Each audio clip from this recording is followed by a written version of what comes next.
Hey guys, Adam here, and today I'm going to share with you the 10 steps to starting an online business. I'll show you exactly what worked for me when I first started my online business over a decade ago, as well as give you my best advice for what I would do today if I was starting all over again from scratch, so you can do the same. Best of all, if you stick with me right through to the end, well, you'll walk away with a proven path to follow and a step-by-step system to get your own freedom-providing online business. And it all starts with tip number 1, business idea. When it comes to online business success and to building and growing a sustainable and profitable and freedom-providing online business, well, the idea is just one piece of the puzzle, because in reality, it's the execution or action on that idea that actually is going to lead to results. All that said, still helps to start with a pretty good idea. Now, because you're watching a video like this, well, you likely already have a few ideas, so it's worth writing them down and then comparing them or filtering them through one of the steps or one of the filters that I'm going to lay out for you here. If on the other hand, you have no ideas,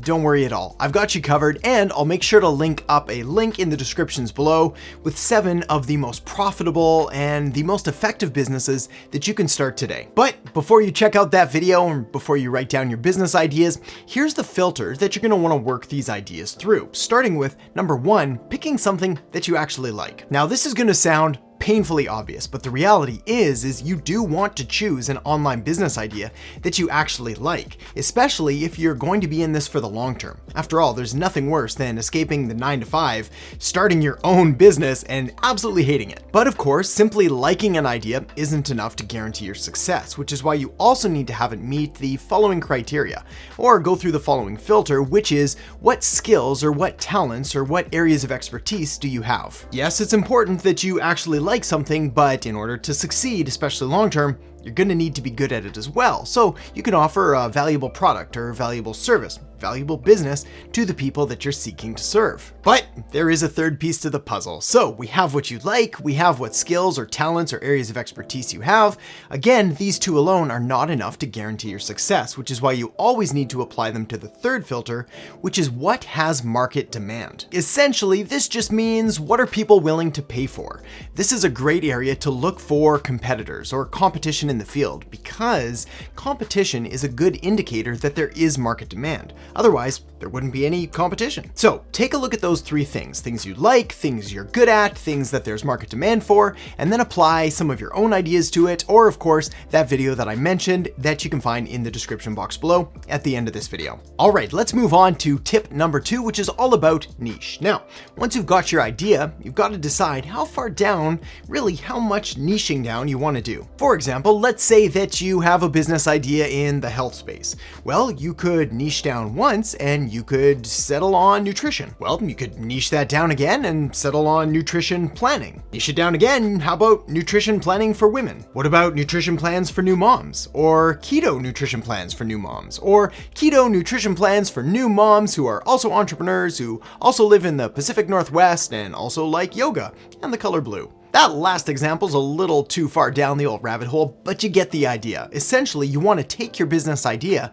and you want to niche it down until you hit kind of that sweet spot, which is going to allow you to be specialized enough to stand out from your competitors, but still have a large enough audience and a large enough market that you can actually sell to. In marketing, we call this final audience your TAM, or total addressable market, and it essentially means how many people can you sell to and can actually buy your stuff. If we're talking about nutrition, well, we're talking about billions and billions of people, and it's going to be pretty much impossible for you to differentiate yourself and stand out from your crowd. On the other hand, if you go with the final example that I said, I don't know, your total addressable market might be 7 people. So it's unlikely to be a viable online business. And that's why it does take a little bit of research and a little bit of talking to potential customers and figuring out what's going to fit and what you're going to be able to succeed with. But on the topic of market, well, let's take a look at tip number 3, which is really about identifying that ideal target market and how far niche down you want to go, and then really defining and outlining the 3 key areas that make up your ideal target market, being demographic, geographic, and psychographic. Demographic details of your market are things like their age and gender, income, occupation. Geographic details are their city or state or province or country, and their psychographic details are their values and attitudes and lifestyles and interests and groups and organizations. and all the head stuff. When you're first starting your online business, the key here really, just like when we were talking about niching down, is to start a little bit smaller, because you can always expand and always get broader later. But if you start too big and too broad, well, essentially you're gonna have everybody as your competitor, and it's just gonna be too hard for you to get that traction and stand out. So start small, niche down, find that ideal customer that you can really seek to serve, that you're really gonna resonate with, and start with them, expand later. All right, it's time to talk about your business name. Here's the deal. When it comes to naming your business, a lot of people make a lot of deal about this, about just how important it is. But in all my years of doing this, I've found that your business name just isn't that important. That said, it should make sense, it should be relatively clear, and you essentially have one of two different paths you can take. The first of which is you could name your business your actual business name, giving it something that describes what you do or who you do it for, or some kind of creative or clever name like that. The alternative, of course, is just to go with your own name, your first name and your last name, or just your last name. There really is no one way that's better than the other. There's advantages and pros and cons to both. For example, if you go with a traditional business style name, well, it's probably going to take a little more effort for you to think of a creative name. You're going to want to make sure that it's clear and it accurately represents what you do and who you serve, but it's going to give you room for expansion and to grow and to potentially even sell your business in the future. Much harder to do that when you use your personal name. After all, who wants to buy your personal name, especially if you're going to be using it for the rest of your life? On the other hand, it's a lot easier to get that initial traction because people like doing business with people, not just businesses. So it makes you a little more relatable, and human, and authentic. Takeaway point here, go with whatever feels right. You can always change it later. All right, tip number 5 for starting your online business is all about designing your packages, which could also be designing your offer. Essentially, what you're gonna sell and how you're gonna sell it. Now, my biggest recommendation here for all new online businesses is to take whatever product or whatever service that you're selling and try to group it into one of 3 different packages priced accordingly. You wanna have a low-priced option, a medium-priced option, and a high-priced option. Again, this sounds so painfully obvious, but this is the pricing strategy that most massive retailers, most massive brands and businesses do. Apple, for example, with pretty much all of their product lines, have their lower tier, their mid-tier, and their high-tier options. They don't do this for fun. They do this because it works. Now, pricing is unfortunately subjective, meaning that your specific market, your specific industry, your specific business, your specific experience and everything that's involved in it makes it impossible for me to give you a number for low, medium, and high. However, take a look at your industry, take a look at your competitors and your customers, what they're willing to pay, what they're currently paying, and you can always adjust later as well. All right, next, let's talk about having a website. Here's the deal. If you're starting an online business, you should probably have a website. Yes, social media is okay, and we'll talk about that in a minute, but having an actual place, an online resource or asset that you own and have complete control of is still important. Now, the flip side here is you do not need a fancy, multi-$1,000, really competitive, complicated website. You just need something where people can find you and they can learn about you.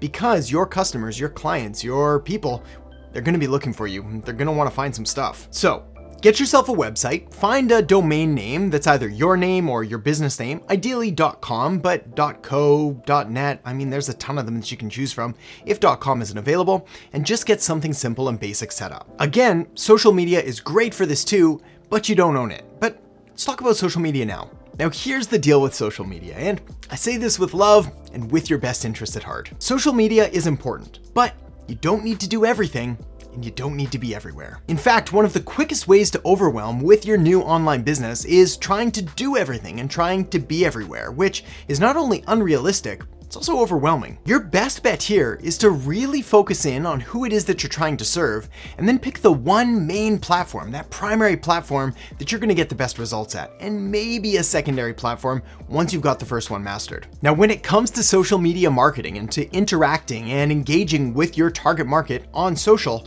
there's no shortage of available options, but you really can't go wrong with choosing either Facebook, Instagram, LinkedIn, or YouTube. No, this doesn't mean you need all 4. This means you need to try to find out which of these 4 platforms most of your market is mostly present and mostly active on, and then go there, and probably ignore the rest, at least for now. Now, if you're brand new to not only online business, but also to social media marketing, well, you really can't go wrong with Facebook. With over 2 billion users, odds are pretty good you're gonna find your people there, or at least most of them. All right, next let's talk about showcasing, or basically showing off your work.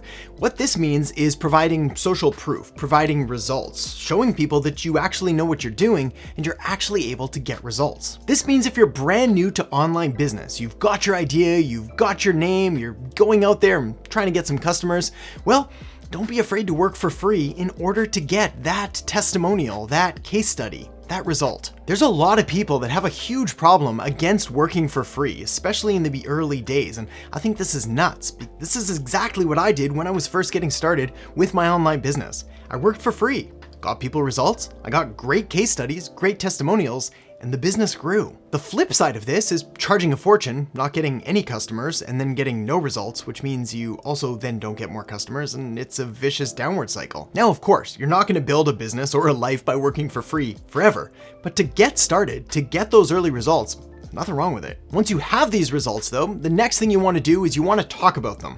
A lot. You want to showcase those testimonials, you want to showcase those case studies, you want to put them on your website, you want to talk about them on social media, you want to show potential clients the work you've done and the results you've got so that you can essentially prove and establish that you're credible. You're authoritative and you have expertise in what you're claiming to do. But showcasing results and basically showing off your results, which is incredibly important, well, it's not the only way to do this. Another great way is tip number 9, which is all about content. When it comes to starting an online business, you want to write, you want to record, you want to talk about what you do, who you help, and the problems you solve, and you want to do this a lot. You see, creating content around your business, around your market, around the problems that your industry has is an amazing way to showcase your knowledge, your abilities, and your expertise on the subject and on the business that you're in. And if you're ever worried about giving away too much information and creating too much free content that people are just going to use instead of hiring you, well,